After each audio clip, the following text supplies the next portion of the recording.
হঠাৎ করে ঘুরতে যাওয়ার মজাটাই আলাদা। আবার এমনও হয়ে যায় যে প্রিপারেশন ছাড়া চলে আসলাম, একটু আরও সুন্দর করে রেডি হয়ে আসতে পারতাম। যাই হোক, কোনো ব্যাপার না। এবার আমরা চলে গেলাম হঠাৎ প্ল্যানিংয়ে কাচ্চি খাদকে।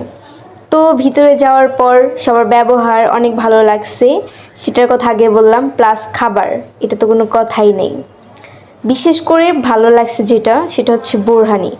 তো আমরা যাওয়ার পর একটা হচ্ছে প্যাকেজ নেই, যেটাতে হচ্ছে ছিল বাসমতি আর হচ্ছে মাটন। তো এই যে আমাদের খাবার চলে আসতেই না আসতে আমি হচ্ছে সার্ভ করে দিচ্ছিলাম, পারতেছিলাম না, অনেক বেশি ছিল তো ভিডিও করার জন্য একটু ভাব নিচ্ছিলাম। ভাবছিলাম পারবো পুরোটাই করতে, কিন্তু আমি সার্ভ করতে পারি নাই। এরপর হচ্ছে আমাদের একটা ওয়েটার ভাইয়াকে ডাকি। তো ভাইয়া আসার পর আমাদের সুন্দর করে পরিবেশন করে দেয়। এরপর আসি আমরা রেস্টুরেন্টের কথায়। এটা নতুনই করেছে, তো আমি এখানে গিয়েছিলাম ফার্স্ট আজকে। তো যাওয়ার পর ভেবেছিলাম কেমন না কেমন হবে, কিন্তু অনেক ভালো লেগেছে।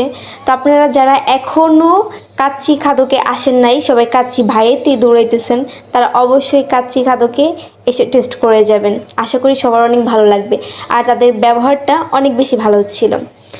তো এই যে দেখেন, কোনো কথা না বাড়িয়ে আমি একটু ভিডিও করছিলাম ফার্স্টে, কারণ হচ্ছে এটা আমার কি বলবো, একটা শখ ভিডিও করা। আমি প্রফেশনালি কোনো ব্লগার না, তবুও হচ্ছে টুকটাক করতে ভালো লাগে, এর জন্যই করি। তো কি আর করার, সেই ভিডিওটা করছি। তো এরপর আমরা এখানে গিয়েছিলাম কে সেটা আমি বলি। এখানে গিয়েছিলাম আমার কাকাতো ভাই আর আমার কাকাতো ভাইয়ের এক ছোট ভাই আর আমি। তো তিনজনের প্ল্যান ছাড়া হঠাৎ করে যাওয়া হয়।